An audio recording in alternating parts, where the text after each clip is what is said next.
काम करने की इच्छा ना होना, थकान, ये लक्षण मुख्यतः प्रभावी हो जाते हैं बदलते मौसम में।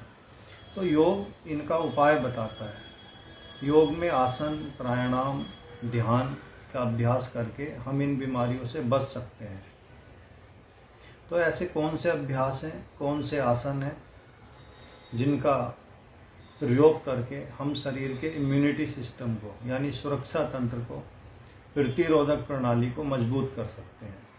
योग में जैसे पश्चिमोत्तान, सर्वांगासन, सेतुबंध आसन, भुजंग आसन, शलभ आसन, गोमुख आसन और शवासन का अभ्यास करके हम शरीर को मजबूत बना सकते हैं, इम्यूनिटी सिस्टम को मजबूत कर सकते हैं। उसके अलावा प्राणायाम हमारे इम्यून सिस्टम को मजबूत करने में बहुत सहायक है, हेल्पफुल है।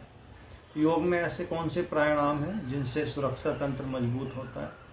जैसे भस्त्रिका प्राणायाम, भ्रामरी प्राणायाम, उज्जाई प्राणायाम, इनके करने से हमारा सुरक्षा तंत्र मजबूत होता है। और मुख्य तौर से नाड़ी शोधन या अनुलोम विलोम प्राणायाम करने से हमारे शरीर को काफ़ी मजबूती मिलती है और बीमारियों से लड़ने की शक्ति मिलती है।